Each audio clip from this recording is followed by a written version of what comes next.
Ready. Good afternoon, everyone. Okay,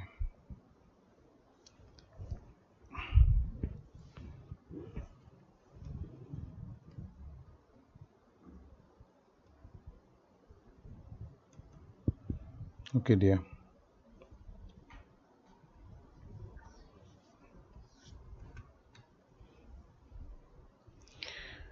Uh, Krishna, one question you asked, sir, is there any stagflation situation created in Indian economy? So, how many years it can? Not it's a year, but if you take the example of Indian economy, even after impact of recessionary effect in India, India keeps facing the inflation. You take this period, the recent one. One side one side there is a fall in demand, particularly your manufacturing, but you're facing the higher inflations. So in this way you can take. So it is said that economy of Japan is facing stagnation problem, but they are not being affected by it that much. How is this happening, sir? There is a possibility because yes, true that the recession effect affected more to the Japanese economy, but there there other things, other income, because Chinese product is also demanded in so many countries, other countries. So they managed it due to the more resources they have, they are earning it from the other sources. You take the example of Toyota in India, in other countries. So they have the expansions in the other countries also. So comfortably they are managing it. Why an economy faces stagflation? Simple reason is that now, Partha, I think you can get from this. So things what we discussed, if you take the way we measure the inflations. So basically for measuring inflation, you are making an index. An index, you have taken some of the products. Clear? So suppose in Indian economy, you take the example last few years, what's happened? The demand for manufacturing and other sectors keeps declining, and on the other hand the price level keeps increasing due to the food and the fuel one. So there is a possibility, okay, the commodities what you given the more weightage, and that is the responsible for increase in price level, so price level definitely will increase. But on the other hand, it's affected your productions, and productions keeps declining. There is stagnation is there, low aggregate demand, low output, unemployment is there. Then yes, you can say that it's possible. Take it here.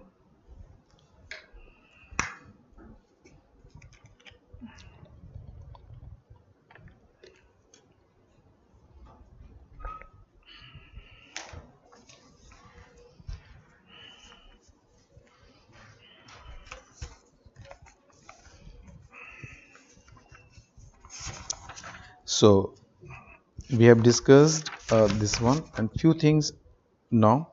Hyperinflation is over, stagflation is over. So nowadays AD is not determined by aggregate supply. True. But if we see Geo, it created supply by providing us unlimited internet. Vidya Sarkar, you are right. You are right. But you understand one thing in very different way. Geo just given you the options what you have. Yes, at the low cost, at the low price, I am supplying this product. So normal market mechanism, normal behavior. If you are getting anything at the low price, definitely demand for that product is going up. There is law of demand is working. So Jio offered it at the low price, that same services, and more than that, people shifted to the Jio. And when they are charging the low price, you started using the more demand.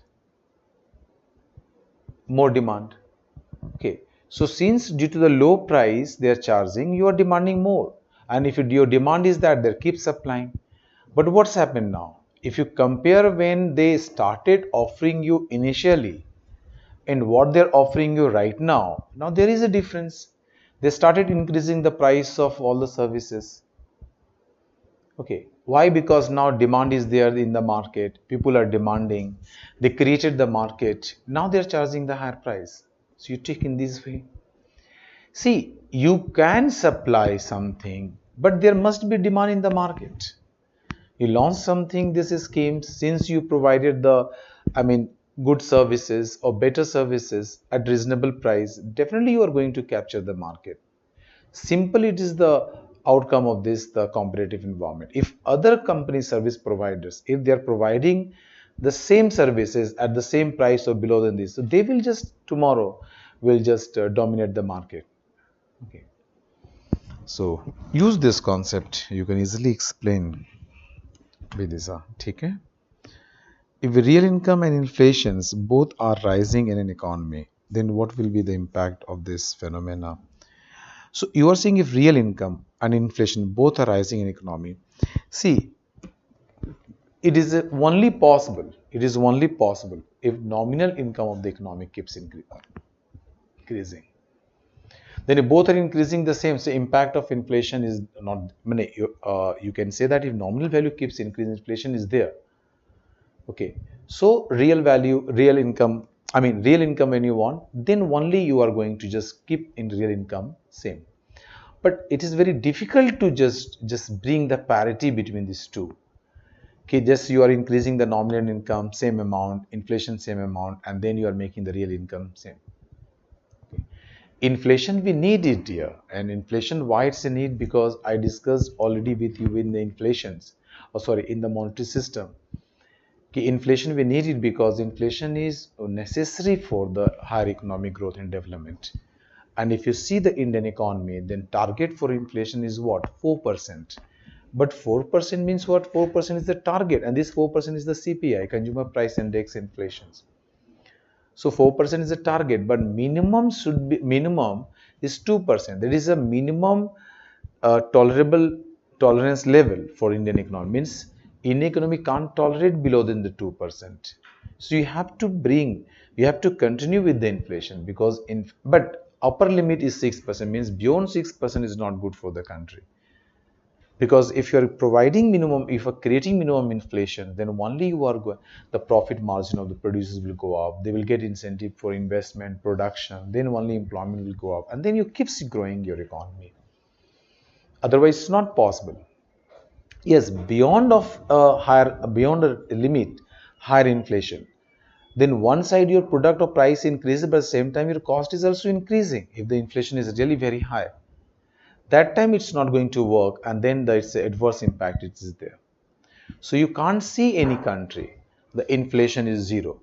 It can't be the objective of any country, inflation zero. There must be inflations. But when we saying the controlling of inflation, it simply means that you want to bring from higher inflation to moderate inflation. It is known as a moderate inflation. So moderate inflation is good, and it's giving you consistent supply and growth in your economy. Okay, Subankar?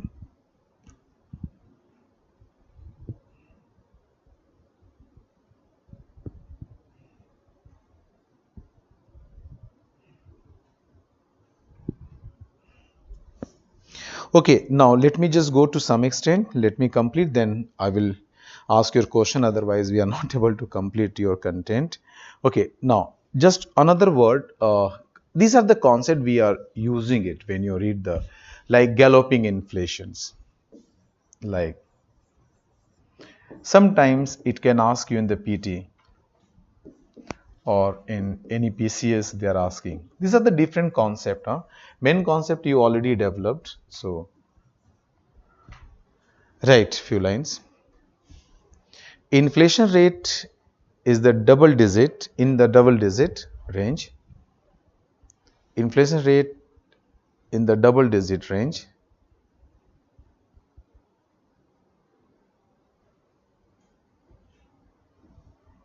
Double digit range. Range.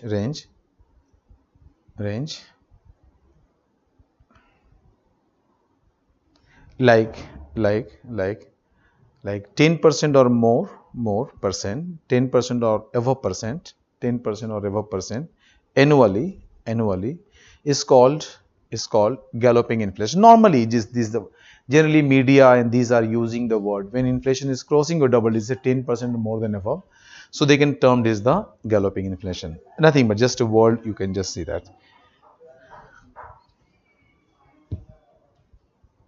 One is the creeping.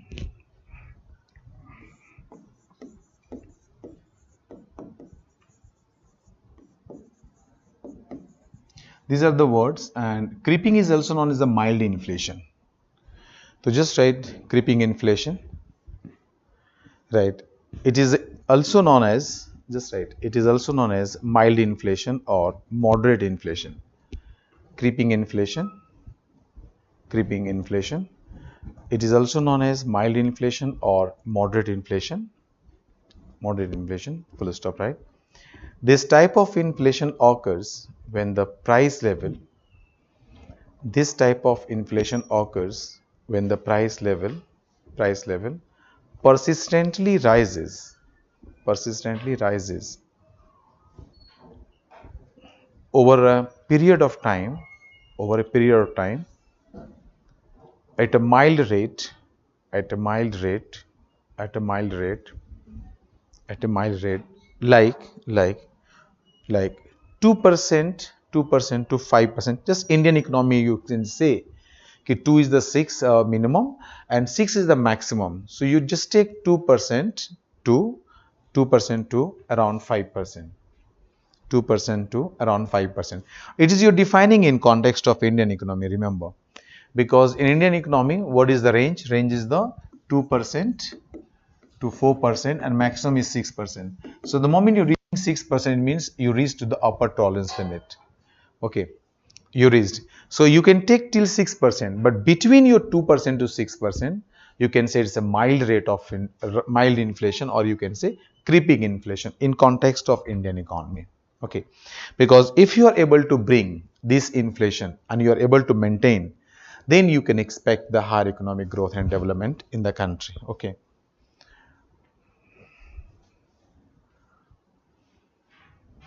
Sometimes we are just using the another words, like if you read different, sometimes media is covering trotting or walking.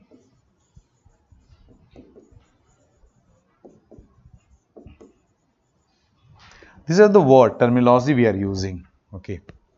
Other main things already I discussed. Just write trotting or walking inflations. If the inflation rate lies in the range of, if the inflation rate lies in the range of 5% to 10%, okay, range of above 5%, you write in the range of above 5% to 10%, above 5% to 10%. Okay, right, it is harmful to the economy. Yeah, basically it's started harming your economy, so it's harmful for the economy. Or you can write it is adversely affecting the economy. You're not harmful, don't write this word, changes, right? It is adversely, or it will adversely affect the economy. It will adversely affect the economy.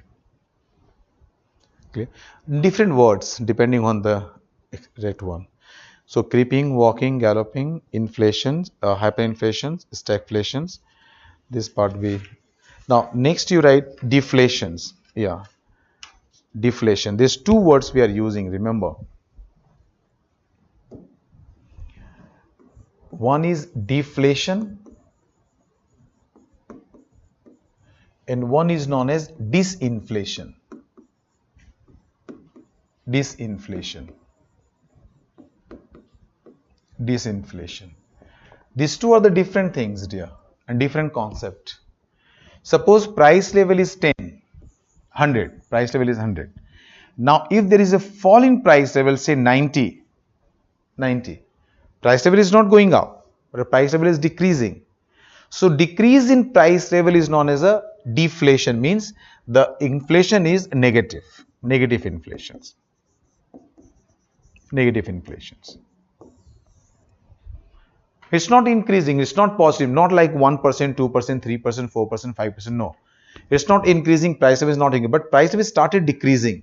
So maybe 1% they had declined, means minus 1%, 2% decline, so you can say minus 2%. So it's a sense of negative inflations. Okay. Disinflation means still there is a inflation. Still there is inflation, but the rate of inflation keeps decreasing. Suppose earlier it was 8%. Now 8% to it becomes 7%, 7% to it becomes 6%, like this, just going on. So here the rate of inflation keeps decreasing, 8% to 7%, 7% to 6%, keeps declining. Clear? So if rate of inflation keeps decreasing, okay, keeps decreasing, then you can say it's a disinflation. That is known as a disinflation. Okay, but in absolute terms, you can see, yes, there is inflation of 7%.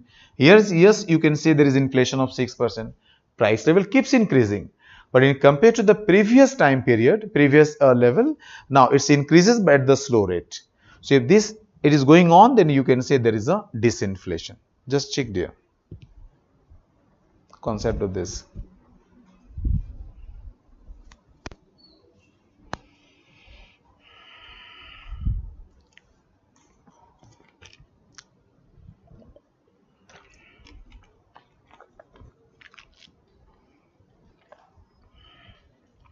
Clear? Now please write.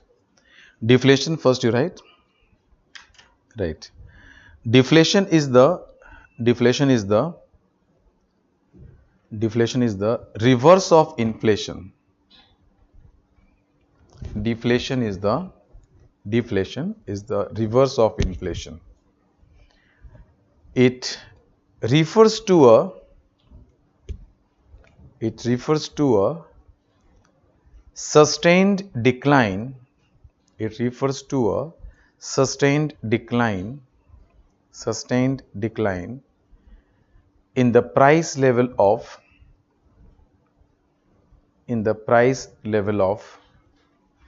goods and services. In the price level of goods and services. Okay, full stop, right? It occurs when the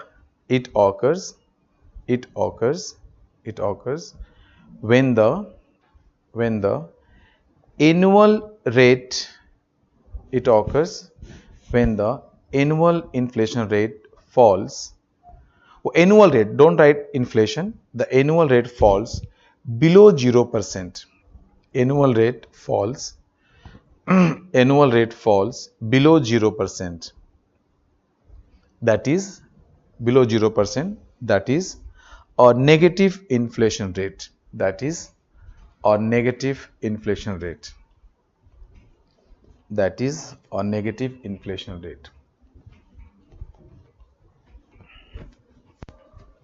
Just check. Is it clear? This concept of deflation. Okay. Now write the disinflation. Next one. Right. It refers to inflation rate but diminishing rate. It refers to inflation rate but diminishing rate.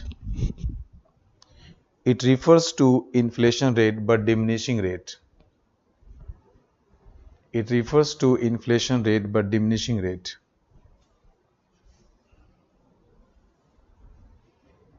Diminishing rate. Okay, just like this, 8%, then 7%, then 6%. Keep decreasing. So it is known as a disinflation. Find here. Now, just write.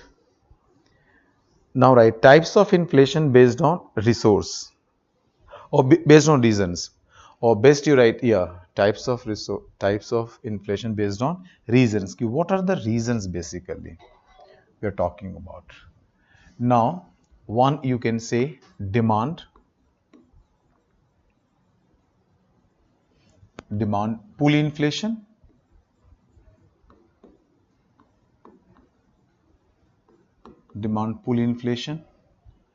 and Next one you can say cost push inflation. Cost push inflation. Simple concept. I'm not going to explain you through the diagram. Just normal understanding, you please see that. And this concept already I developed you in the earlier classes, even at the micro level also. If you take the inflation as a inflations and please connect with the micro level understanding. So if you connect with the micro level understanding, then you are getting only one thing. If in the economy, if demand for a particular product is more than supply of that particular product, then price of that product will go up. That you learned it in the market mechanism. And you are also knowing that if supply improved, if supply keeps increasing in compared demand, then price of the product is going to decrease or going to fall. You are also knowing that. So yes, these are going to affect your price of the product. Clear? Now, if you take the whole market, whole economy, then when you are just taking the overall economy, so you are not referring to only demand for a particulars, but you are referring as the aggregate demand of all goods and services. It's referred to, now you are taking the aggregate demand for all goods and services. And when you are talking about aggregate supply, so aggregate supply means overall goods and services. That is total output of goods and services. It is there. So in that case, what I discussed with you, if you're talking about higher inflation, please get this point, higher inflation. So if you develop the micro level understanding, then you are knowing that the price will go up if there is a excess demand is there. Okay, excess demand is there. So excess demand, you can just put it as the reason,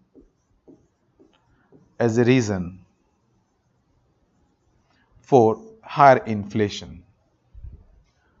And excess demand arises due to when aggregate demand is more than aggregate supply. Am I right? Aggregate supply means the output you are talking about.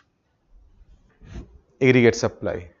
Now, this excess demand may arise due to, suppose, first first you take, in case 1, let us consider initially your aggregate demand is same as aggregate supply. Consider for understanding. Means how much economy is producing, the aggregate demand remains same. Suppose output you are producing remains same, but aggregate demand has increased. Yes, aggregate demand has increased. So maybe this aggregate demand has increased initially, maybe due to any other factor. Suppose income has increased, population has increased, people's tastes, preferences has increased, people's expectation has increased. There may be so many reasons. Okay. If reasons are changing and if there is an increase in aggregate demand, so what the result you are getting? So finally you are getting in the economy, okay, now aggregate demand is more than aggregate supply. Why? Because output remains same. So if initially output, there is no problem from supply side, but aggregate demand has increased, so economy is going to face this situation where aggregate demand is more than aggregate supply. So what is the reason behind it of this? And this is known as excess demand. The situation which is created, it is known as the excess demand in the economy. And if this excess demand is there, then this excess demand leads to higher inflations. So here the inflation is due to the demand created extra demand, higher demand created excess demand, and excess demand leads to inflation. So this inflation is known as demand pull inflation. When demand has pulled the inflations, check there.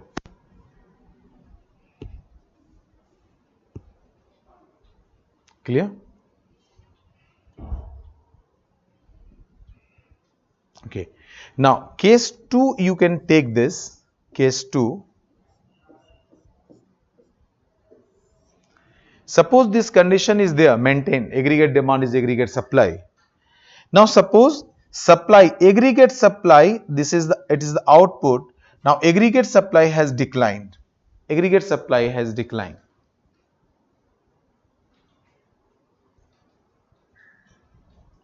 Okay, aggregate supply has declined. Maybe due to the, suppose supply constraint, due to the supply constraint or shortage of supplies in the economy. Okay, maybe there is a shortage of supply. Maybe the cost of production has increased. Okay, due to increase in cost of production, the producers are not able to supply that much. So maybe anything may happen in the country. Due to increase in cost of production, the supply may decrease. Due to maybe the production has declined due to so other reasons, maybe seasons, maybe some other things. The production has declined or supply has declined. So if economy is facing like this situations, if aggregate supply has declined, okay, then again economy is going to face this situation where again aggregate demand is more than the supply, because demand remains same in the economy. The second case, you are consider that aggregate supply has declined. Again you are going to face the excess demand conditions. But this time this excess demand has arisen due to the supply side. So maybe it's a cost has increased or the other supply disruption is there, then excess demand is created, and this excess demand leads to higher inflation. So this time this inflation is known as the cost push inflations. This inflation is known as the cost push inflations, or inflation is due to the, also known as the supply constraint inflations.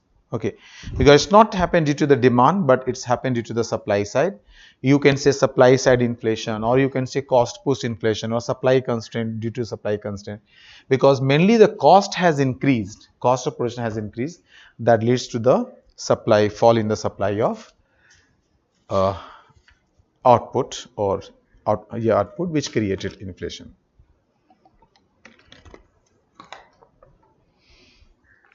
Okay, dear, just you write, all of you. First you write demand pull inflation. Demand pull inflations. Please write. Okay, demand pull inflation. If inflation occurred, already I just discussed with you. If inflation occurred due to higher demand in the economy, if inflation occurred due to the higher demand in the economy, okay, clear? One line I think is good. Now next to write cost push inflation. Okay, right. It is also known as supply shock inflation, SHOCK. It is also known as supply shock inflation. Supply shock inflation, right? Supply shock inflation or supply constraint, supply shock inflation or supply constraint or supply side inflation or supply side inflation, right? It is due to fall in supply. It is due to fall in supply of products. It is due to fall in supply of products because of prices of inputs have increased,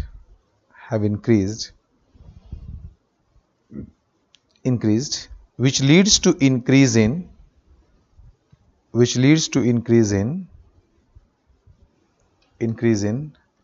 cost of production, and finally it leads to increase in prices of the product,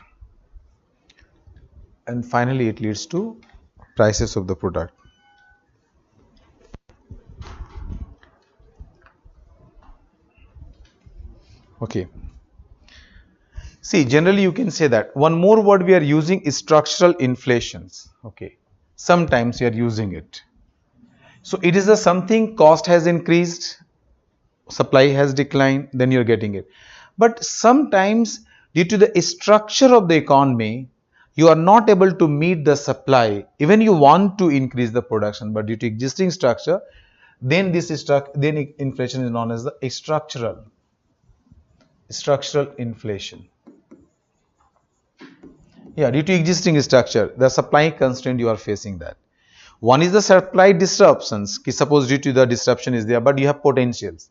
But here you don't have potential to produce. Supply constraint you are facing. Like Indian economy, we can say, in agriculture we are facing the structural problems or structural inflation. Just to write, inflation, structural inflation. Inflations occurs due to the supply side constraints.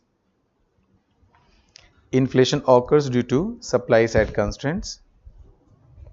Supply side constraints. It is also known as bottleneck inflation. It is also known as bottleneck inflations. It is also known as bottleneck inflation. Actually, you can connect with that, but here particularly you are saying due to increase in cost, supply affected. Here you are saying due to the supply constraint, but it is also known as supply side inflation. Why? Because it's created the problem for production, and production due to shortage of production, it's happened. But here it's not due to the cost of production. It is due to it's a natural means as per your potential. This is the basic difference. Okay, you can just get it. Now, impacts of inflation, already you have written that.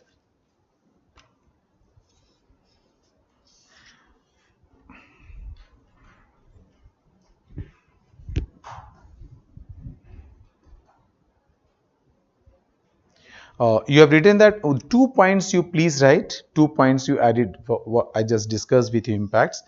2 points you write. One, discourage savings, and next you write promotes unequal distribution of incomes, unequal distribution of incomes, promotes unequal distribution of incomes. Yes, dear. Okay, please see that. Now, this part is over, and please request you the booklets what it's given to you.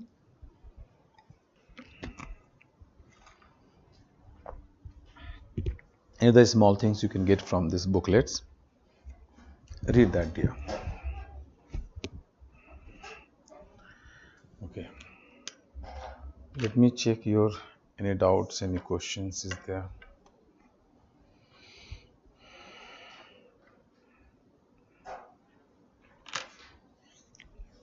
Vidisha, I think you got your answer. Saving from the both Rise and Subhankar, I just discussed this. So now our field place, okay.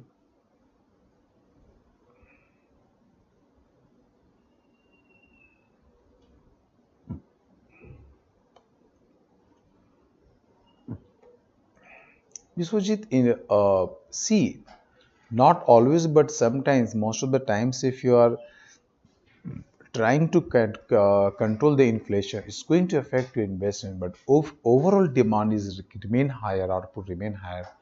So only you can say the inflation, not the stagflations. Yeah, inflation is spiral. You asked, Braja. Okay, sir, how stagflation affects GDP of our country? Braja, simple things is that if stagflation is that, it means there is a low aggregate demand. And if economy facing the low aggregate demand, definitely that economy is producing low level of output. And if producing low level of output means low level of employment opportunities has created. So you are facing the unemployment, low level of output, low level of aggregate demand. These all are going on in your country. So definitely economy is facing the problem. And on the other hand, inflation is also there. So inflation I have discussed with you. Again, it's going to decrease your real income. Okay, fall in the real income is again going to decrease aggregate demand and output, employment connected. Sir, you asked me, Braza, what is inflation spiral? Huh? Inflation is spiral.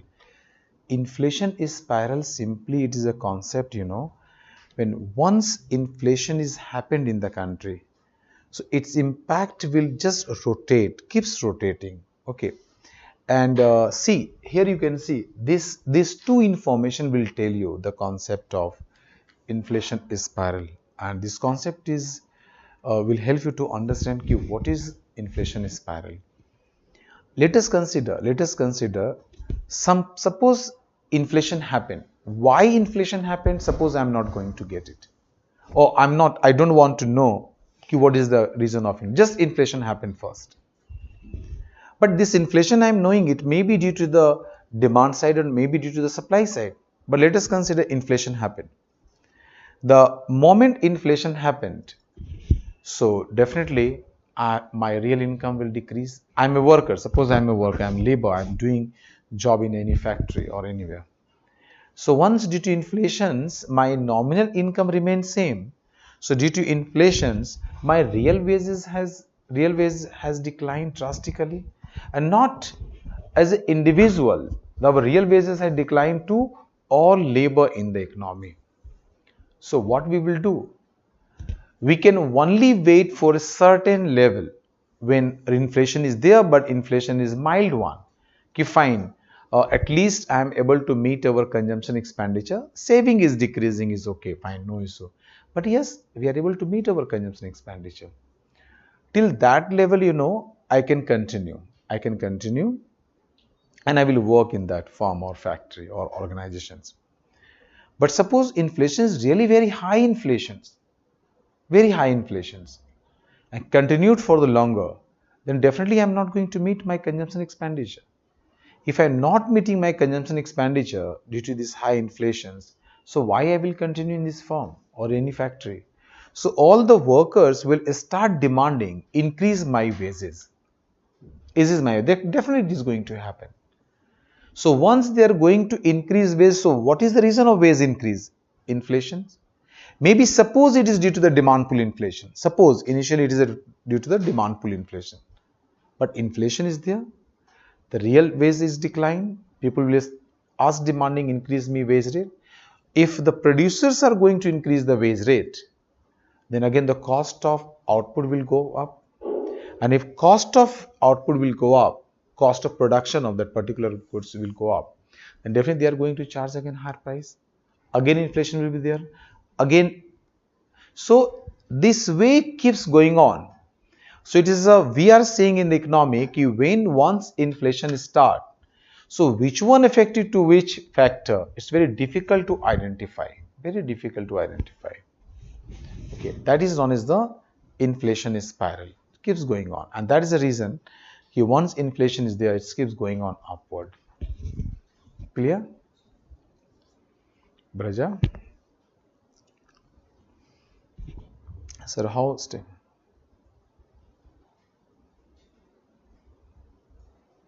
So please discuss the difference between cost push inflation and structural inflation. Yes, Debasmita. See, cost push inflations, when you are terming it and when you are saying it's a cost push inflation, simply and most of the time, simply it's mean that the cost of productions of particular products or goods and services have increased. Okay, and that increase in cost of production,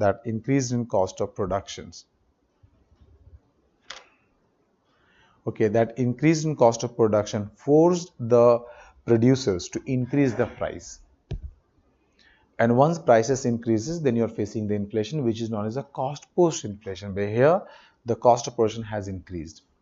But since it's first affected your supply, that is a production, so it is also termed as a supply side inflation. But there are some other reasons of fall in supply. Suppose there is a supply constraint in the economy. Okay, adverse effect on the production. So production has declined. This is the constraint of the economy. Means even suppose everything is fine, but you can't produce more than a particular level. But demand in the market is still there.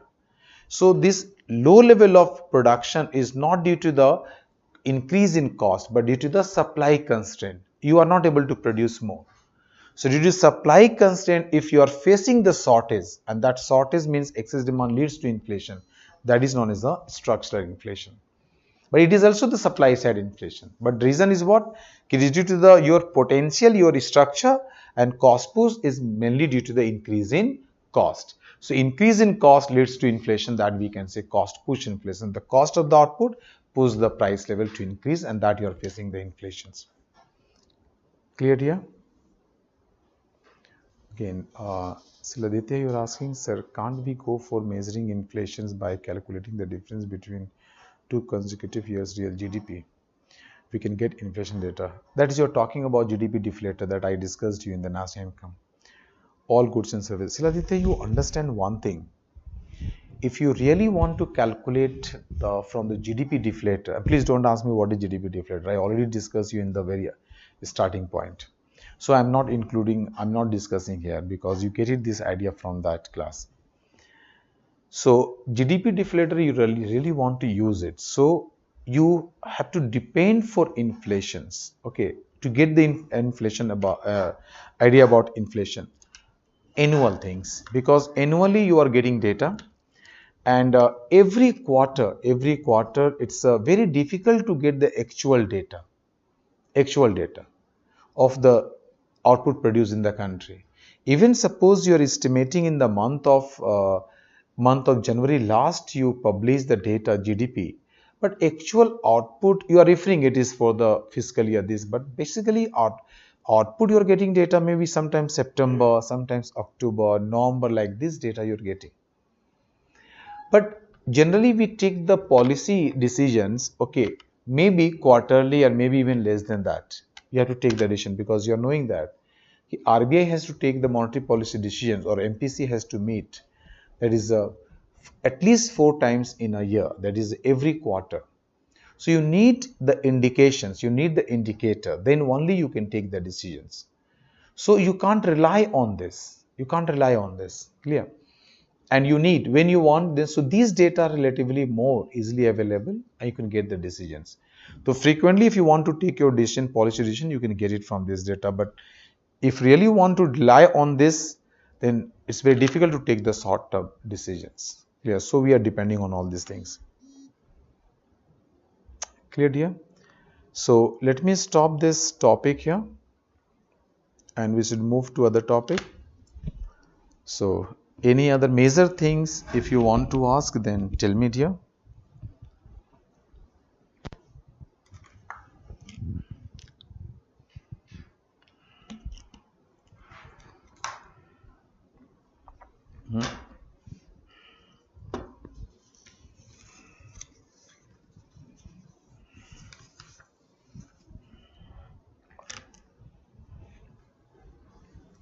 Now after that, let's go to the capital market. Capital market.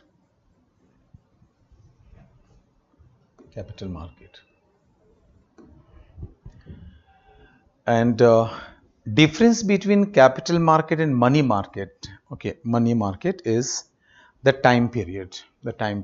Normally we define, but in the watertight the divisions or very separated decisions, we can't take it.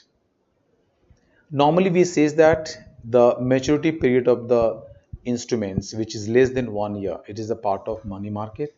1 year, more than 1 year, it is the capital market, like equity, shares, bonds, these all will come under the capital market. The capital market is regulated by SEBI. The SEBI regulates the capital market, remember. But as far as money market is concerned or banking system is concerned, is regulated by the RBI.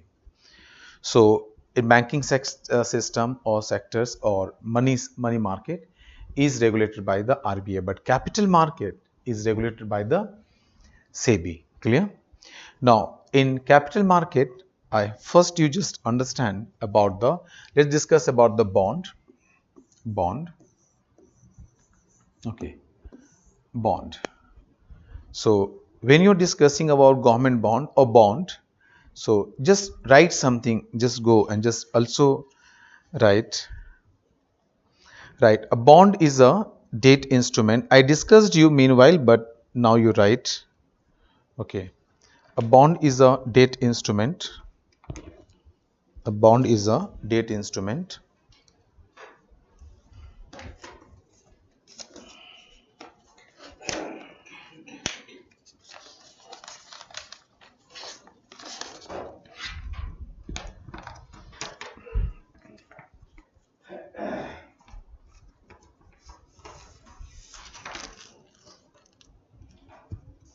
just to write. A bond is a debt instrument in which an investor in which an investor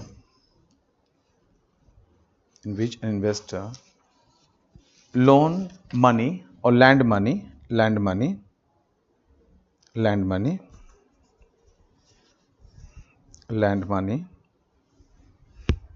to an entity to an entity comma corporate or government. It may be corporate or maybe government. Corporate or government, bracket closed. Please write in the bracket corporate or government, right. Continue. Which borrowed the funds for a defined period of time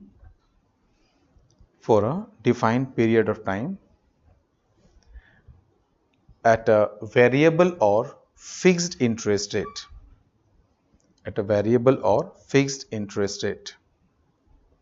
Full stop. Bonds are used by companies, comma municipalities, comma states and central government to raise money to finance a variety of projects and activities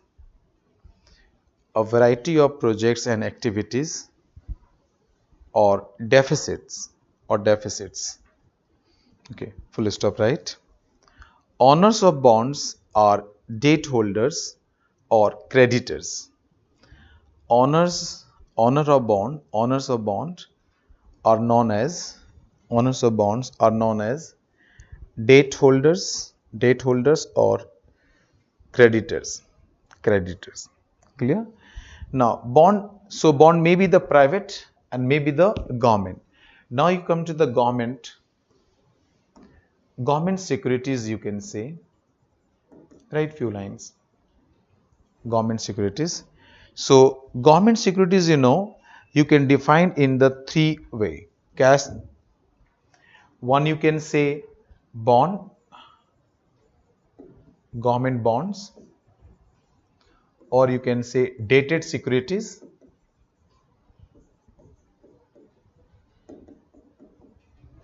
you can say T-bills,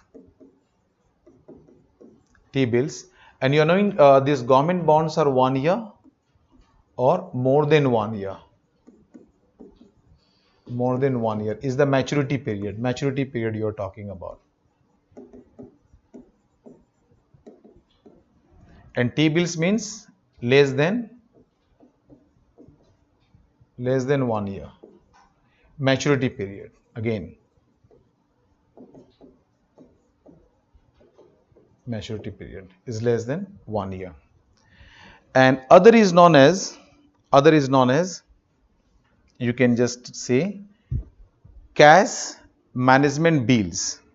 Yeah, you can say cash management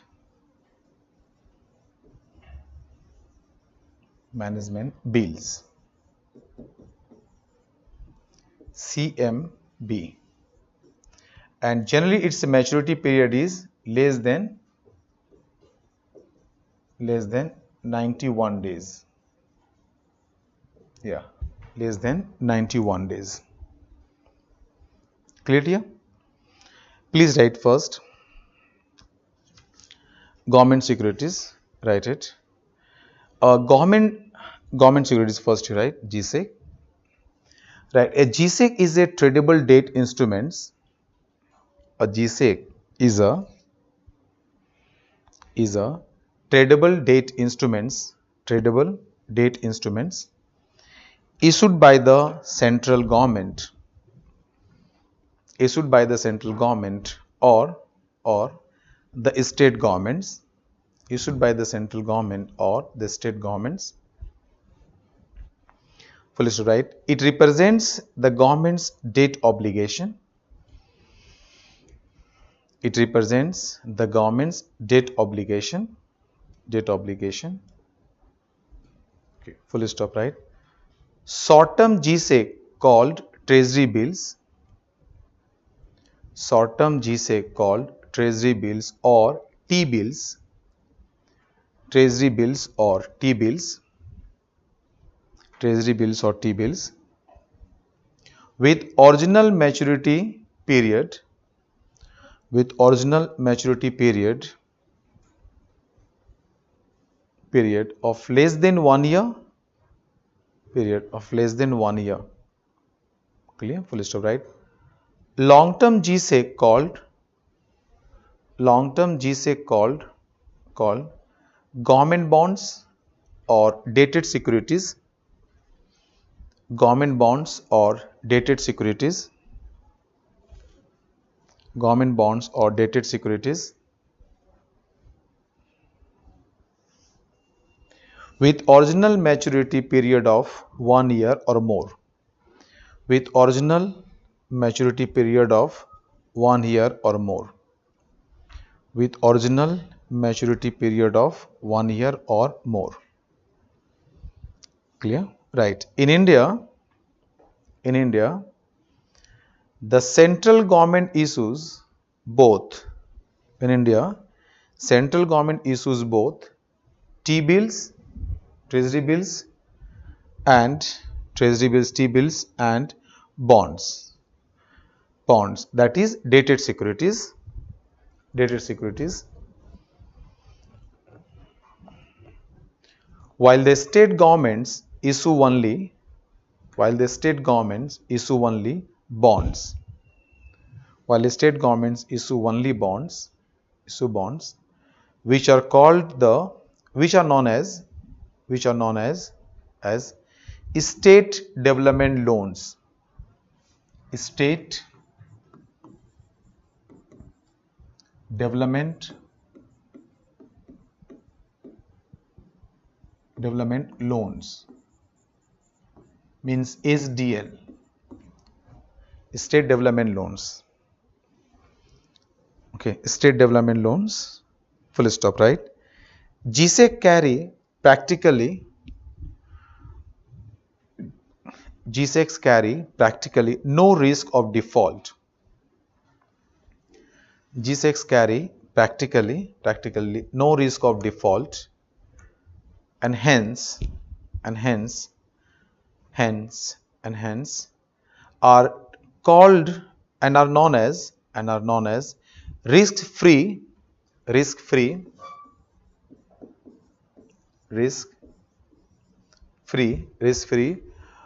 gilt edged GILT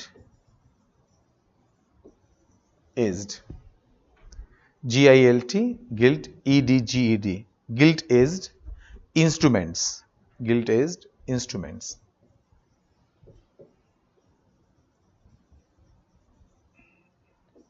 Gilt edged risk free gilt edged instruments. Clear?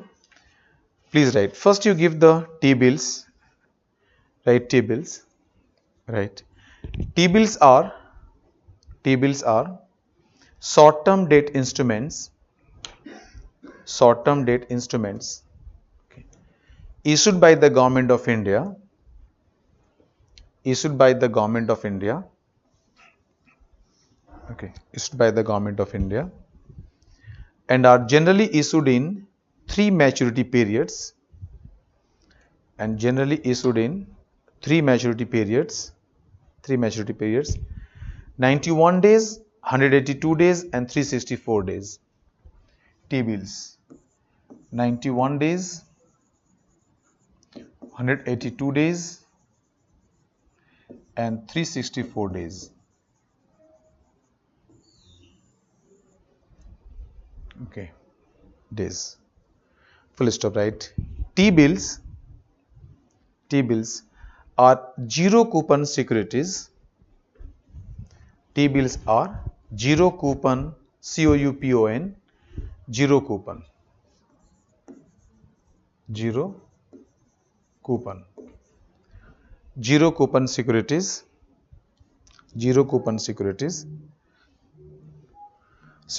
and pay no interest, Okay, means it is paid on the discounted price. Suppose the face value is 100, so government will issue, in the behalf of government, RBI is doing that. So it's sold to you at say 95 rupees. So after maturity you can get the face value, but no as per interest, as named as the interest, but in this way. Instead, they are issued at a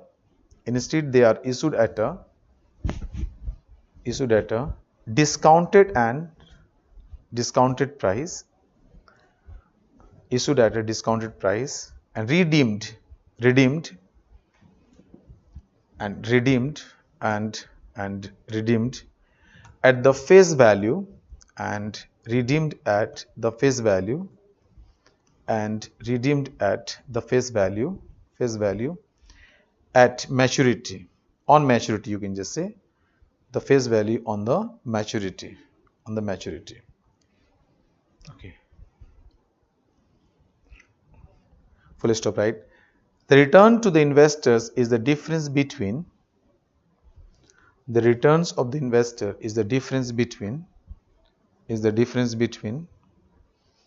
the maturity value or face value, and the issue price, or discounted price.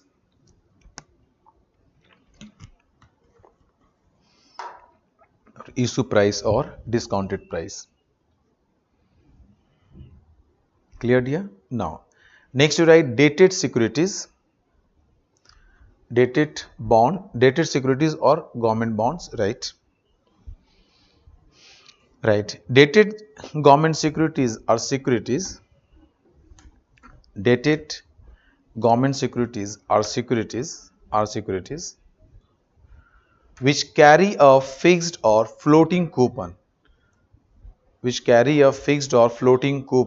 Coupon means interest rate. Write in the bracket interest rate. Here is the zero coupon, but there is some coupon, means the government will pay you interest. So fixed or floating coupon, bracket you write interest rate, which is paid on the face value,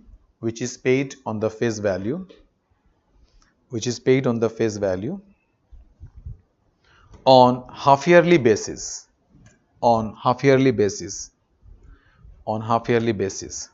Okay, full stop, right? Generally the maturity period of dated securities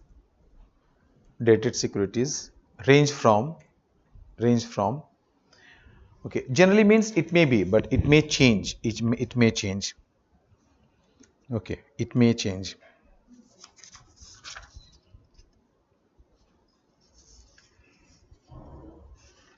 It may change, dear. Clear? You can write just 5 years to, it may be like 5 years, 10 years, 15 years, 20 years, like that. So generally it is issued range from 5 years to 40 years. You can write 5 years to 40 years, but exactly not 40 years, exactly not 5 years, even maybe lesser than this. But it is the moment it's going above than 1 year, it's come under the category of GSEC. Okay, one more things you write. Yeah, next one you write cash management bills. Okay, cash management bills. You write the cash management bills issued by the government, cash management bills issued by the government and has characteristics of all the characteristics of T-bills,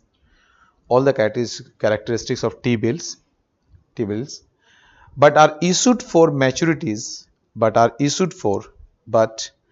are issued for the maturity period less than 91 days. So normally 91 days for T-bills, but less than 91 days, that is a cash management bills. Less than 91 days, full stop, right? Similar to T-bills, treasury bills, uh, cash management bills, are also issued at a discount, at a discounted price, and redeemed at face value, after maturity. Clear to all? Please just see that. And just one information, plus you change the para, you write one information. Please write the public debt office, PDO, the public debt office of the RBI, public debt office of the RBI acts as the registry, oblique depository of G-Secs, and deals with the public debt office you are talking about, deals with the issue, issue, interest payment and repayment of principal amount, at maturity, okay, full stop. Write one more line. Most of the dated securities are fixed coupon securities. Fixed coupon security means the fixed rate of interest government will pay you. Clear here? Now, this is all about this T-bills. Okay. Now, one information, just you write it. Okay. RBI, I mean, you can just give the heading.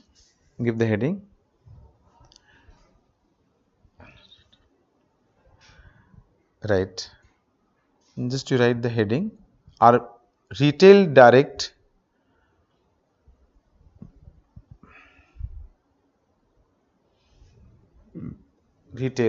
just you write retail direct sale of G-Secs to individuals. Just give the heading. Retail direct sales of G-Sec to individuals. I think also discussed that government has changed the policies कि now the individuals can directly buy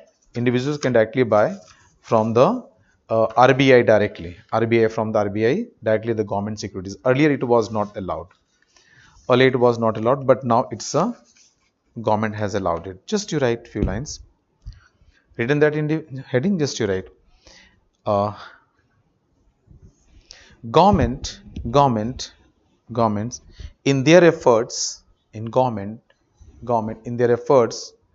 to increase participations of common citizens in securities markets, okay, okay, government announced in February 2021, right, inverted comma, the RBI retail direct facility, just write this, RBI retail direct inverted comma facility for improving ease of access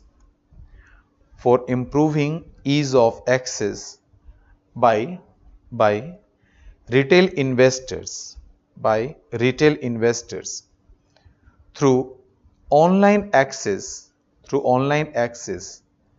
to the government securities markets.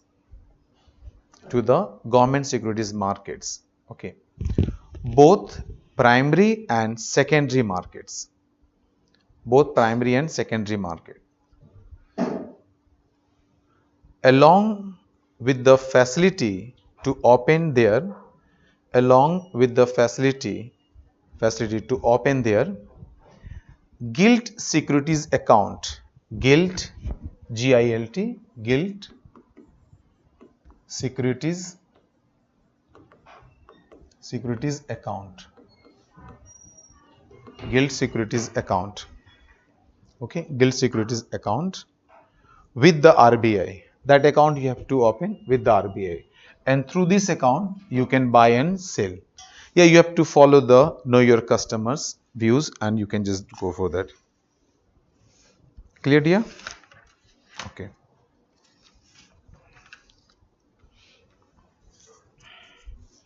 Okay, few things, just saying commercial paper,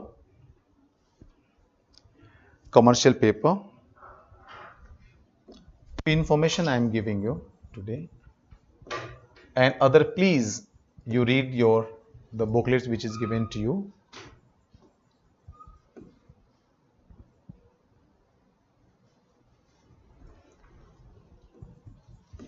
CP you can say, commercial paper. Okay, commercial paper, you write few lines. It is a short term unsecured promissory note. It is a short term unsecured promissory note issued by top rated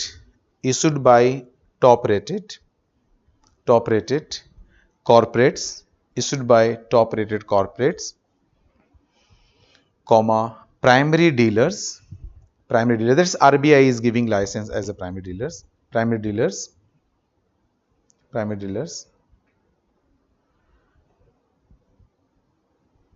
and the all India financial institutions, etc., and the all India financial institutions, etc., full stop, right?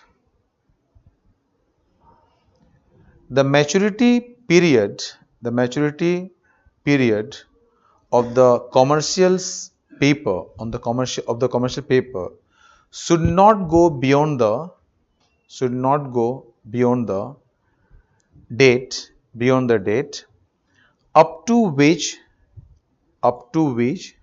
this is the condition, up to which the credit rating of the issuer means issue means you are issuing it, but issuer means that's the institution they are issuing it, issuers, is valid.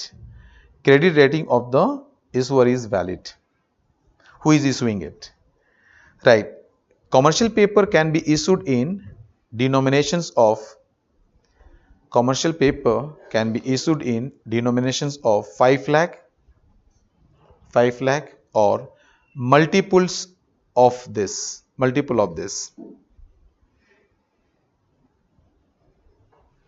Okay. Right. The main features of these papers are,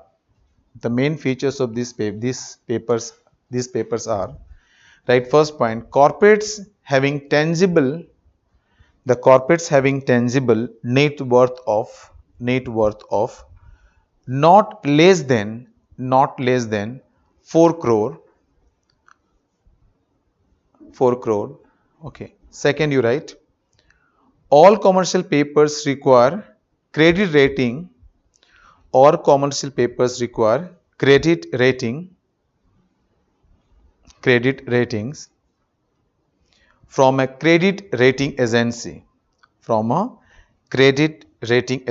Just you can just see, like one is Standard and Poor's and other credit rating agency, they are ranking the credit of a particular company.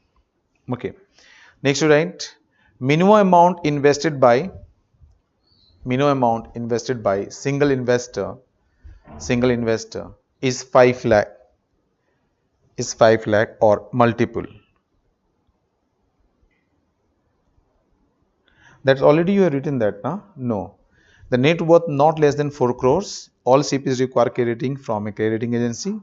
Next one, minimum amount invested by a single investor is 5 lakh or a multiple of this. And last one you write, okay, this point already you written earlier, so you're writing in this. Okay, commercial papers are issued at a discount to face value. Commercial papers are issued at discount to face value. Clear here? Now,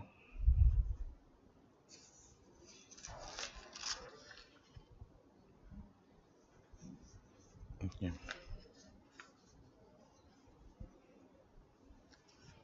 Okay. Just one line you can define capital market. Capital market. Just write one line. Capital market refers to the market for funds. Just one line. You are knowing that, but write it. Capital market. Capital market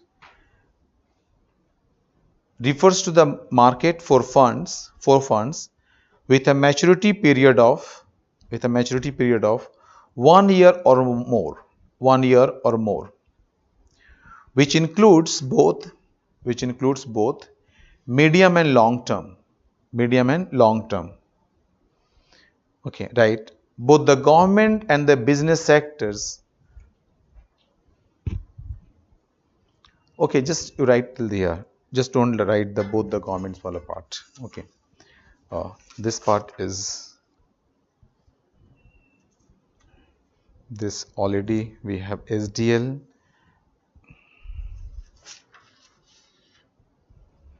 Okay, and few things you please write. I already discussed with you. Hedge fund, venture capital, angel investors. So just you first write the mutual funds, few lines. Okay, right. Mutual funds.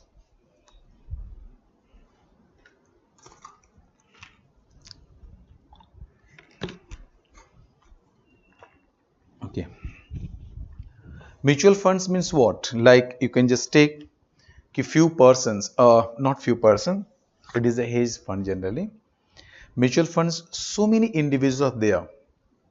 So a company can collect the amount from these different individuals. And after collecting this amount, it is known as the mutual funds, means everyone participated.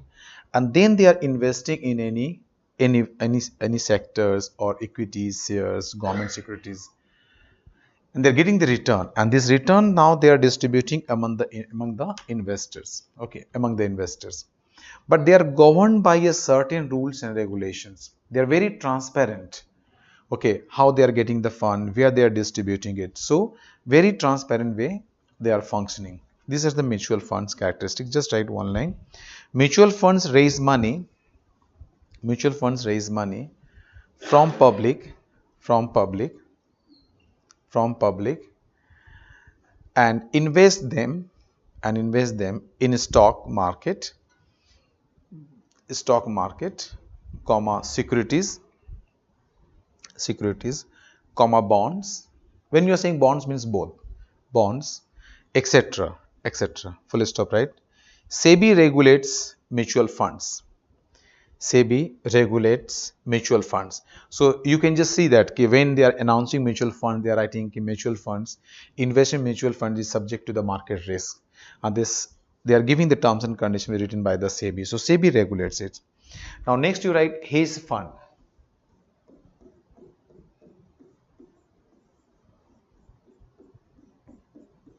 Hedge fund. Okay. Hedge fund, right? A hedge fund is like a mutual fund. It's a similar, but here is this is not working properly. There is always a lack of transparency. Okay, right. Hedge fund is like a mutual fund. Okay, both are investment vehicles. Where both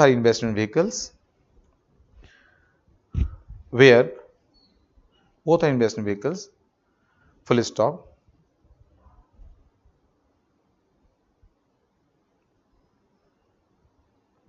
Hedge funds use strategies for more complex than strategies for more complex and involved in risky investment than mutual funds. and mutual funds collects and mutual funds no sorry hedge funds then mutual funds, just write full stop. Hedge funds pull investors money, hedge funds pull investors money and invest in the market. Invest in the market. Clear? Full stop. Write one more line. Hedge funds are less transparent. Hedge funds are less transparent. Full stop, right? SEBI regulates them under alternative investment fund under alternative investment funds. Clear? Just to write one more line.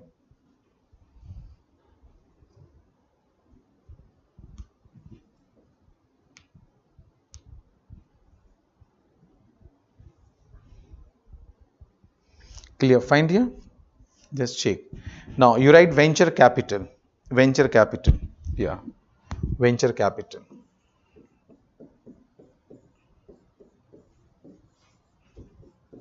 Venture capital.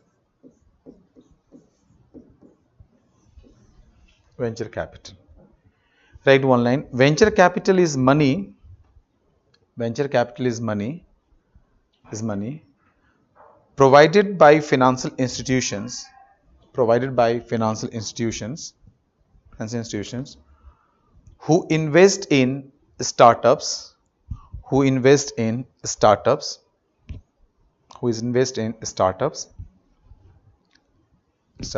Generally that have the potential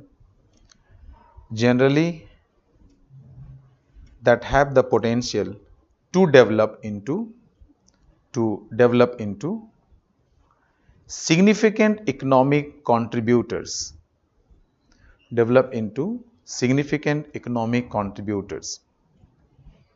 Okay, full stop, right? The name comes from the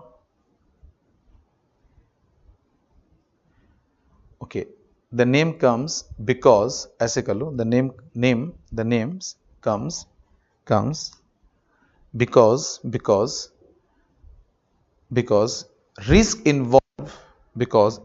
involved in the investment, because it's not the proven one, it's a new one, the new startup. So risk involved, you are thinking they have the potential, but always potential is going to materialize.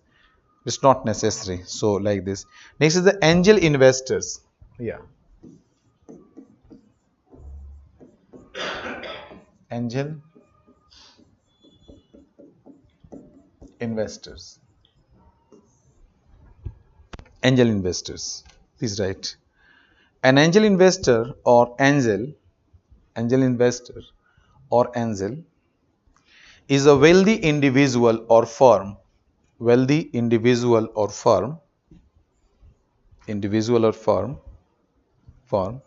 that provides capital for a business startup,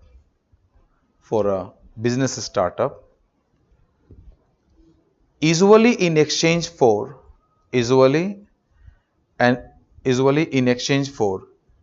convertible debt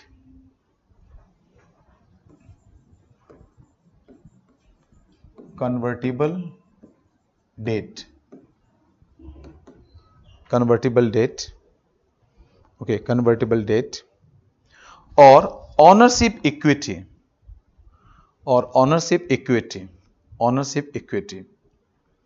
Okay, full stop, right? They invest their own money.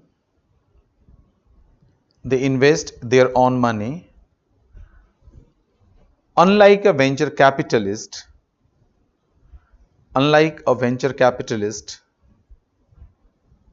they invest their own money unlike a venture capitalist who invests public money.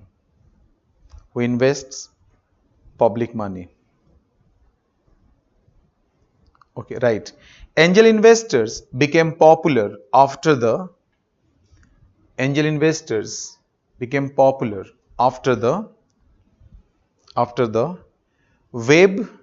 web-based enterprises came up in the 1990s. Web-based enterprises came up after economic reforms. You write after economic reforms. Web-based enterprises came up after economic reforms. Okay, full stop, right? In order to ensure investment by angel funds or angel investments, in order to ensure investment by angel investors, comma, SEBI restricted investment. SEBI, in order to ensure investment by angel investors, in in in very transparent manner, in very transparent manner, in very transparent manner, and genuine fund means origin investor, not the black money they started doing the white money, no. And for genuine fund,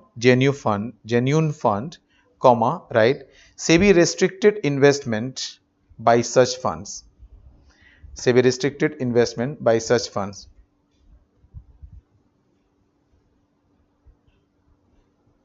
Okay, like angel funds can make investments.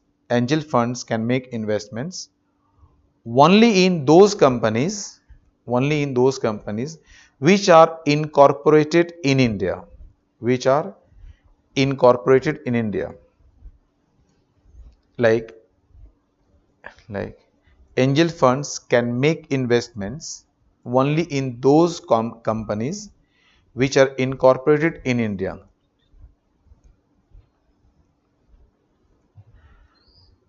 Investment in India, incorporated in India, and also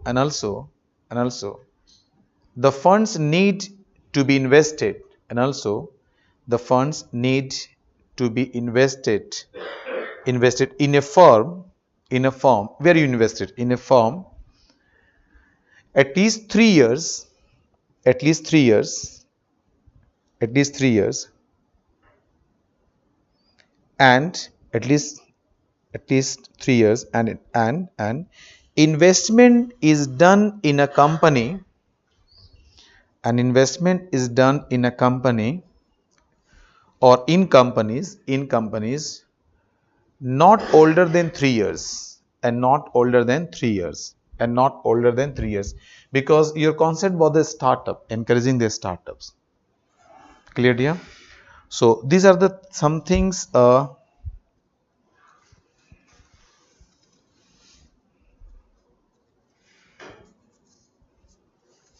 So now you are getting all this concept here.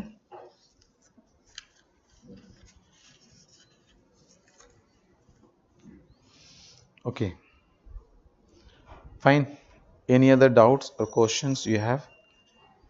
Meanwhile, because see, I prefer to give your questions, answer all queries, but if I am not, I have to also complete this contents here. But maximum I'm trying. I'm just till now I covered all queries. Okay, so no new questions I'm getting. It's already I discussed. Okay. Any doubts, dear? No.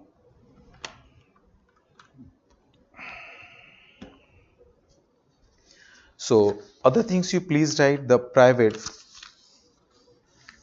equity, or that is equity, you can say private equity. So sometimes we are saying share equity. Okay, just write private equity, or equity you can say, because government is not going to sell it. Okay, but yes, now government started selling their PSUs, okay, to the public, right? Shares are sold privately. Private equity means shares are sold privately and not through an IPO. So private equity means it is not sold through the IPOs. Okay, it's a privately, it is selling to someone. Shares are sold privately and not through an IPO, to a firm, and not through an IPO to a firm. Okay, right. The quantum of equity thus issued is substantial. The quantum of equity thus issued is substantial. Right. Substantial. Right. The private equity firm stays invested.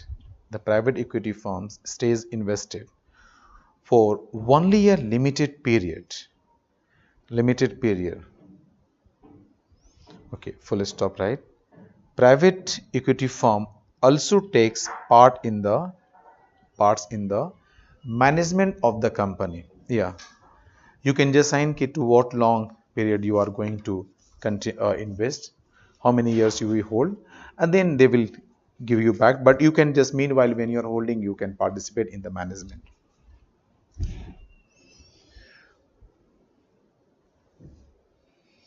So Basri, just let me, I will just go through this. What is the masala bond? It's a basically bond you are issuing to other nations, but in the rupees terms, in the rupee terms. How did Kerala government raise money through this bond? By, okay, that is the reason I'm telling you. You can raise the funds in the other countries, but in terms of the rupee, in the terms of rupee. Clear?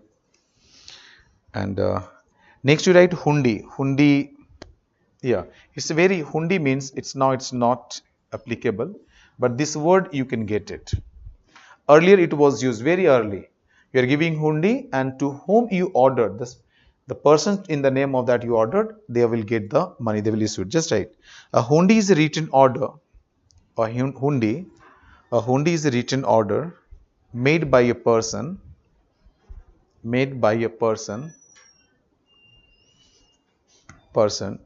directing another to pay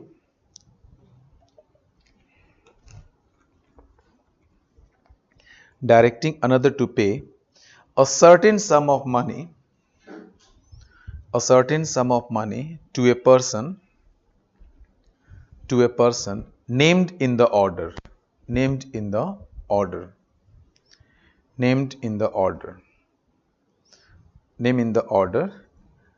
comma, bearer of the, okay, name of the order, just you write. Okay, right. Hundis were legal. Earlier it was legal. Hundis were legal financial instruments and evolved in India. Hundis were legal financial instruments and evolved in India. When banking did not develop so extensively, when banking system did not develop so extensively, okay, they were used in trade and credit transactions.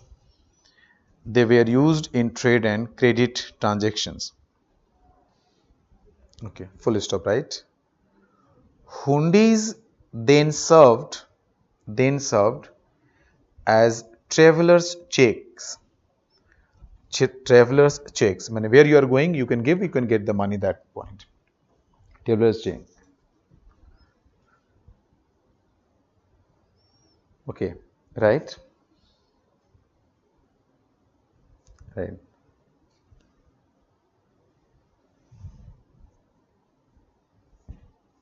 Okay.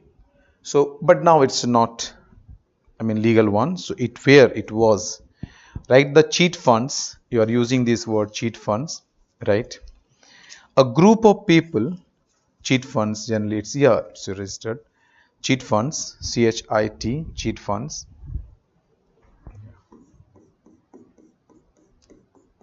Cheat funds.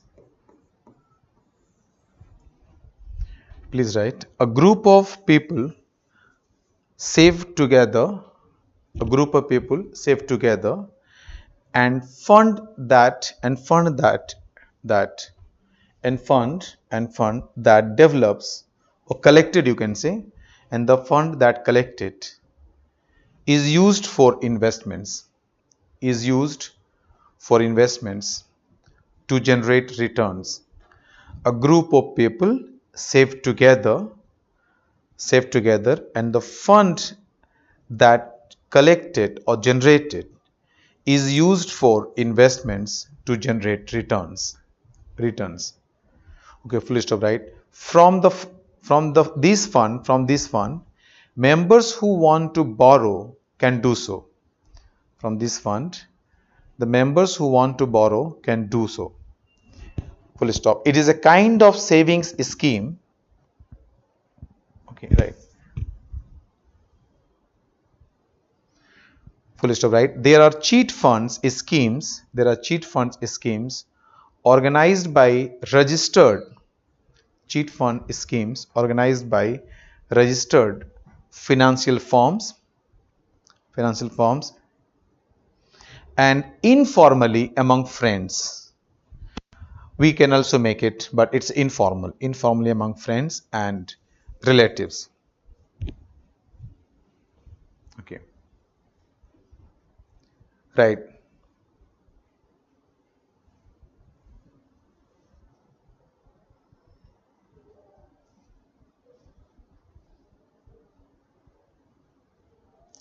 right. Cheat funds are governed by state or central laws. Cheat funds are governed by state or central laws. There is a Central Cheat Funds Act of 1982. There is a Central Cheat Funds Act of 1982 apart from several state cheat funds acts. Apart from several state cheat funds act. Okay, dear. And one more information, just you write I'm just giving you, so now you read this because most of the things discussed connected. Now few things just I am adding, so when you are going to read your topics, so NBFC one is there. It is not bank, it is the non-banking financial companies, NBF, like the Tata Housing. Okay, these are the non-banking financial company, and NBFC is just acting just like a bank. NBFC acting just like a bank, but they are not bank. They are not they are their establishment not through the RBI license, but they are just through the Company Act. Okay, so just write few lines. NBFC means non-banking. NBFC means non-banking financial company. Non-banking financial company. Full stop, right? NBFC is a company registered under the NBFC is a company registered under the Companies Act 1956, or just leave the 1956, just write the Companies Act because you don't need, because there is so many amendment happens in the Companies Act, so just write the Companies Act, right? NBFC is engaged in the business of NBFC is engaged in the business of loans and advances, business of loans, comma, housing finance, acquisition of shares, comma, stocks, oblique, you write shares, stocks, bonds, debentures, oblique securities issued by the government or local authority, etc., etc. Okay, right. NBFCs are like banks. NBFC are like banks, but they do not accept demand deposits. Okay, full stop, right? CRR does not apply to them. CRR does not apply to them. Full stop. They are required to keep a portion. They are required to keep a portion of their deposits. Okay, their deposit, that is the time deposits in the form of government securities. Okay, so they have to keep a minimum amount of in government securities they can keep as a fixed of their deposits, but they can't accept the demand deposits. Clear, dear? Now just check few things. Anything you have, tell me.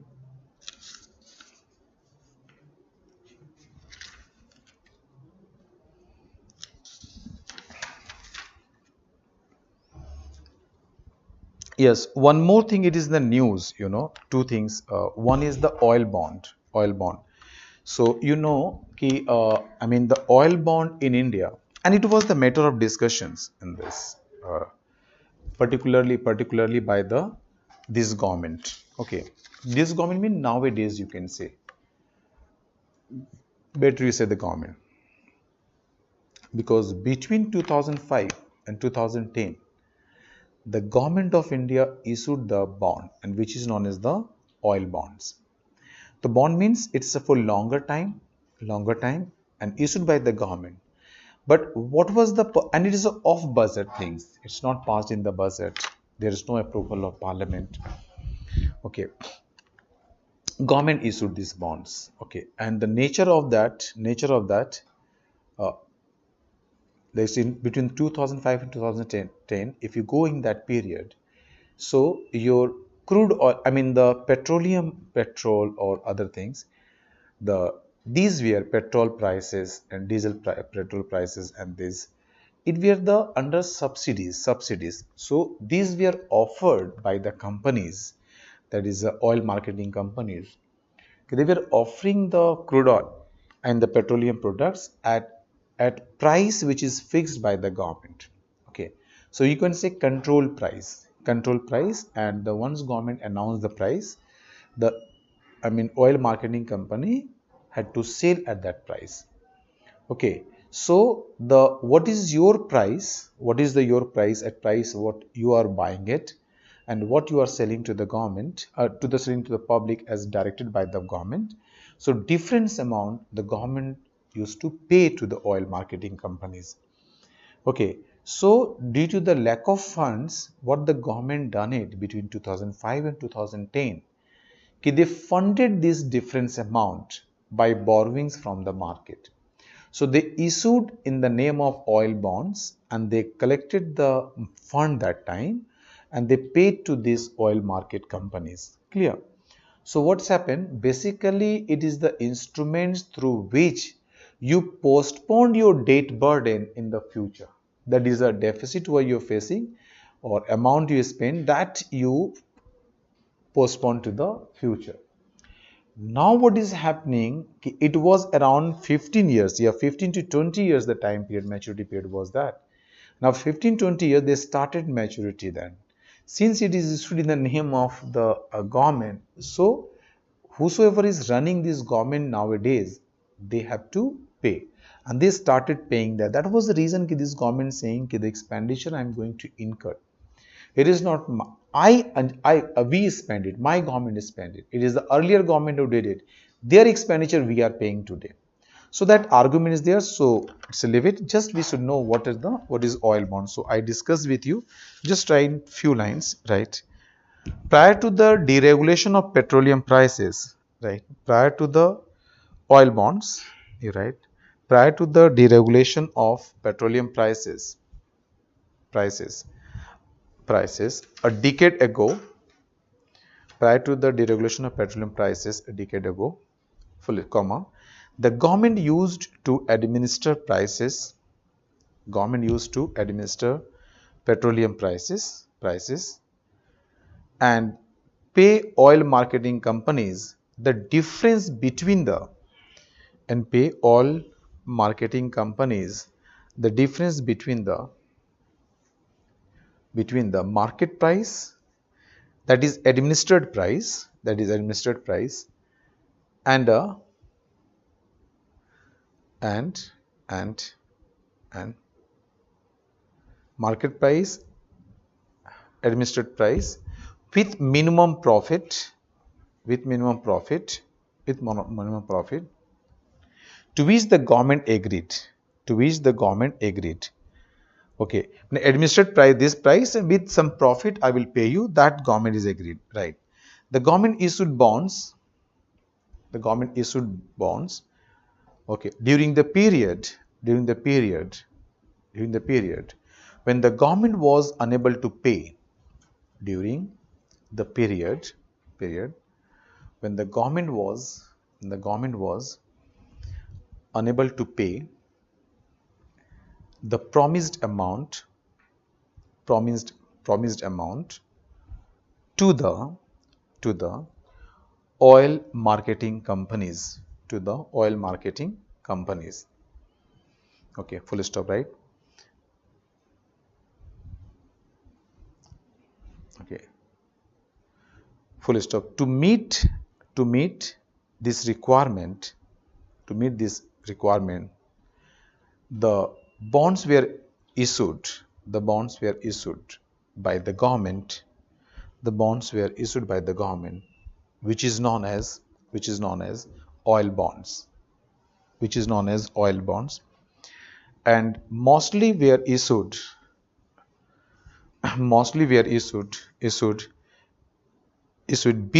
by the government, between 2005 and 2010. In 2005 and 2010, with the maturity period of 15 years to 20 years. With the maturity period of 15 years to 20 years. Clear to all? Now, one more thing, just you. ECB I discussed you in the external sector. ECB is your external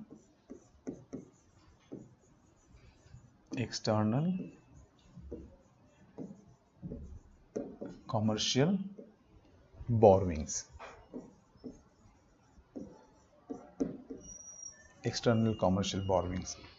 So basically ECB is the instrument through which Indian companies or corporates, they are able to borrow from international market. Clear? So in international market, if credit is available at the low rate of interest, then Indian capital market can get the benefits of low cost fund.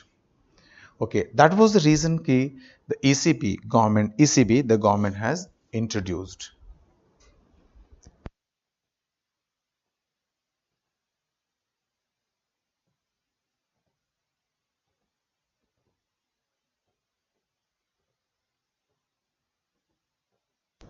So just write ECB. External commercial borrowing is a tool utilized by, or instrument, you can say, is an instrument used by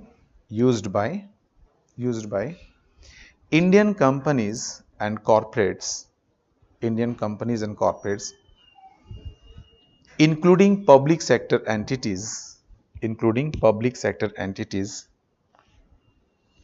to get access to foreign money,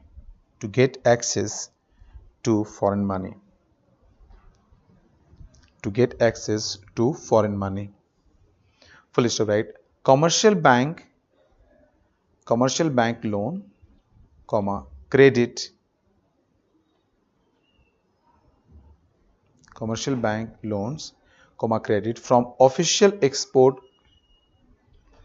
No, don't write this line, just write. Clear to all? Yeah, please write this.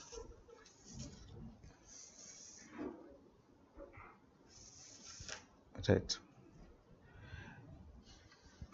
ECB, external commercial borrowings are allowed through automatic route and the approval route.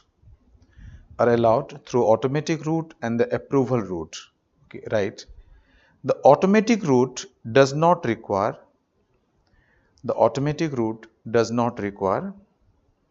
a regulatory permit.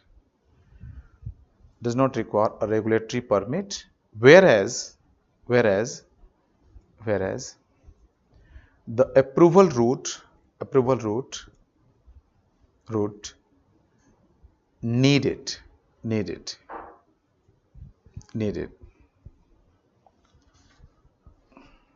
Write one more line. ECB cannot be used, ECB cannot be used for stock market speculation.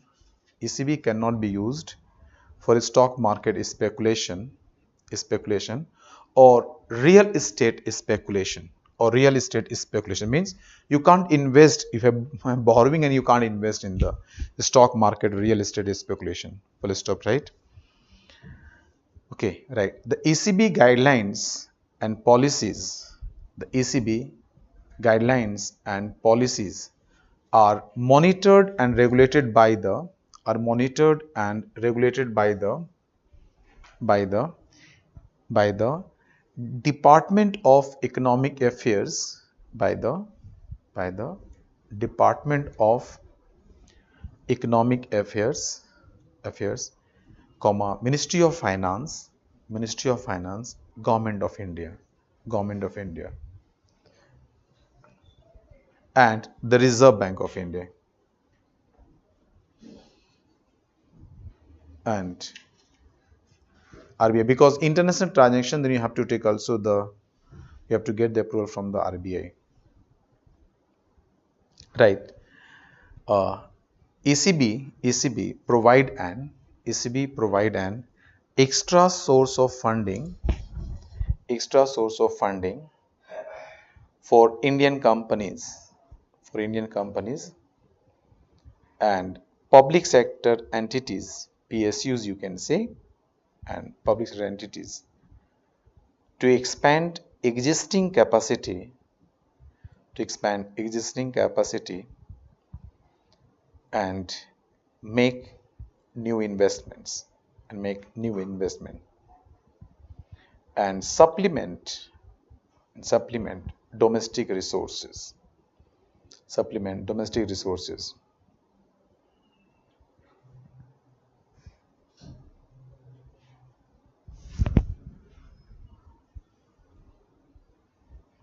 Okay, full stop, just to write. Clear here? So yes, it is another options for the bank, for the companies. They given it and they can use it. Clear? Now till here, you tell me any doubts, any problems you are facing there, because now approximately we are reaching to ending your class today. Check all of you.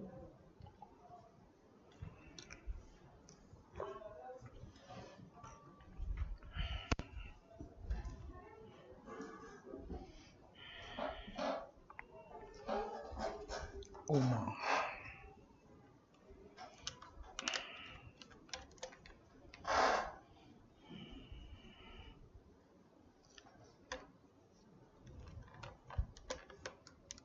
Let me just check.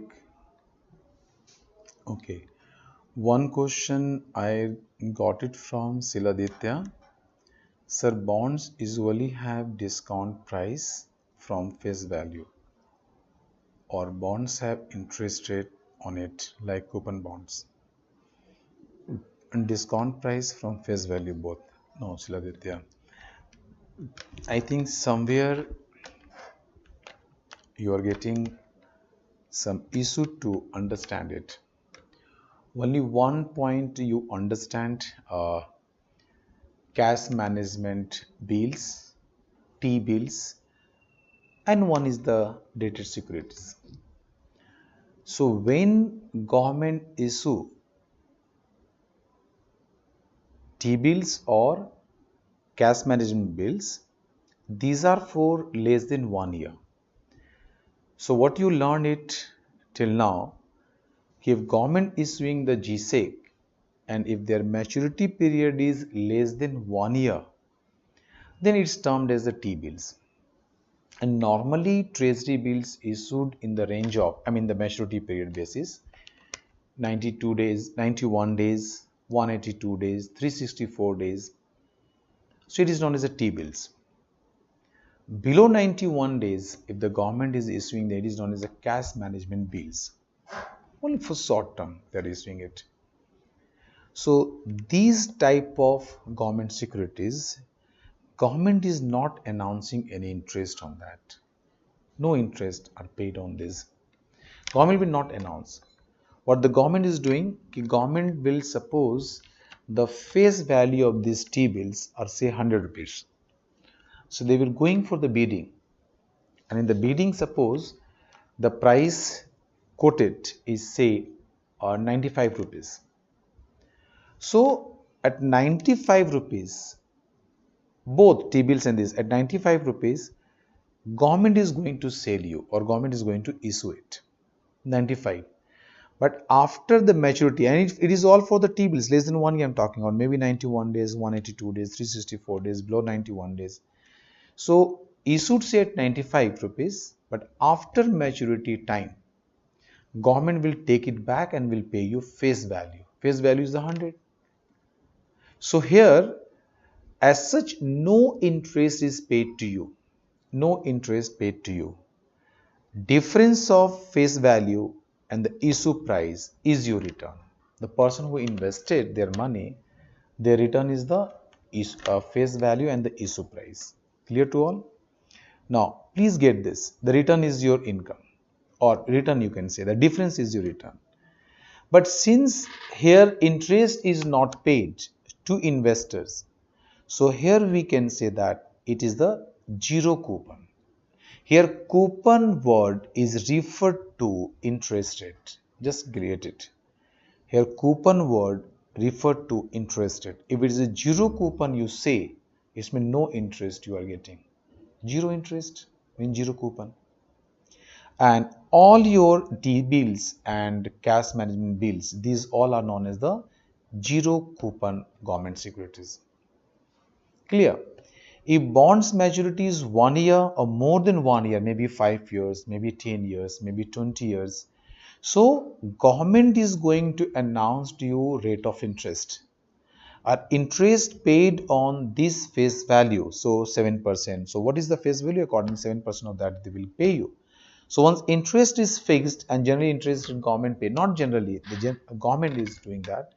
The government pays interest on face value only in terms of only for dated securities or government bonds, only government dated securities, and that interest rate is known as the coupon. So we can say dated securities the coupon securities, or a coupon or interest rate is paid. So you're getting the coupon means you're getting the interest. So interest rate is termed as a coupon, or coupon you are using the word for interest rate. So yes, dated securities or government bonds subject to the coupon means subject to the interest, but T-bills not. देखो सलादित्य clear है या still you have a problem? हाँ,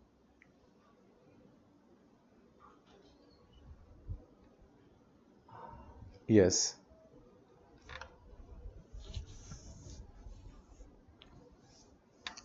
सलादित्य clear dear? Now you are asking, sir, what is inflation indexed bond? Anil Kumar Roy. Okay dear. See, suppose I am issuing bond. Fine. I promised you कि I will pay you 7%. 7%. But 7% I promised you, but inflation is much more. Inflation is much more. Okay. So I discussed with you, remember, real rate of interest, nominal rate of interest. You connect it from there, dear. We need all informations. That's the reason we have discussed earlier. Now on the basis, just I am relating you. Just I am telling you 2-3 lines, so now you can connect yourself. If you are not recalling the other class concepts, then really it's very difficult now. Real rate of interest and nominal rate of interest, we have discussed both with you. Real rate of interest, actually you are getting from the nominal rate of interest after adjusting the inflations. So suppose inflation is 7%, suppose nominal rate of interest 7%, suppose deposited some money, and suppose return you are getting 7%, or say, yeah, 7%. Inflation is 7.5%. So actually your money is not growing, your money is decreasing at the rate of minus 0.5%. I discussed with you. So suppose government promised you, okay, I will pay you 6%, 7%, any percentage government promised you. But suppose it is for 2 years or 1 year, but meanwhile inflation is so high, ultimately you are getting that, hey, my money is not growing, my money keeps declining. So what is ultimately decrease in your money value, that is going to be compensated by the government or issuer. Basically they are issued this bond, so they will if offer you higher return if there is a higher inflation. So impact of inflation they are going to neutralize in terms of return. So they will give accordingly. So they're indexed you with the inflation. If there is a higher inflation, accordingly you will get the return. But what I promised you, 4% gap or 7% inflation, yes, you will get. If inflation is say 3% more, 3%, so 7% plus 3%, 10% you will get. So it's a compensate like this. So that's you are asking. Okay, so that is known as the inflation indexed bonds. When bonds, the return from the bond that is indexed from with the inflation. If there is, because inflation is going to decrease your real purchasing power, that you are going to link with this one. Okay, Anal. Okay. Again, you are asking dear one question, Anal. Sir, would you discuss more topics on NBFCs or whether we have to read ourselves? Other topics on NBFC. Dear, see, frankly, I'm telling you, most of the topics, what you really where we are getting difficulties like starting from the basic concept, the working principle, understanding about the systems.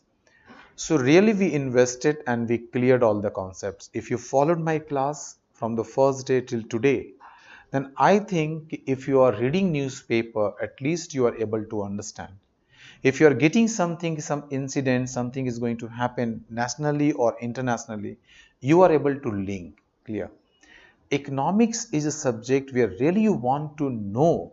It takes time, dear. In 20 days or suppose your 10 days, really it's not possible. You understand these things. Okay. Because in a year you are going to complete all the subjects. I started reading this economics, I think it's 995. 995. 3 years econs I spent in your Barakpur Sundernath College. I did my econs from Barakpur Sundernath College. Then 2 years master in economics, 2 years in MPhil, and more than 7-8 years in the PhD. It took around because I was on I left it, then again rejoined. So PhD. Then I'm in this field from several years. I'm keeps reading this book. Still I'm getting some when I am interacting with my faculties, my sir. Always I feel still I have to know more. Still I have to know more. So how can I tell you, dear, in these days we can complete everything? Humanly, it's not possible. You understand it. In a very limited time, we have to cover all the subjects. But in my class, what I just followed, I'm always follow one principle. I'm not prefer to complete the course, but I prefer to discuss and they clear the concepts, and you are able to get it. If really you understand it, few things I'm knowing that few things maybe sometimes you're getting problem, but I given you number, you can WhatsApp me, interact with me, I will help you that time.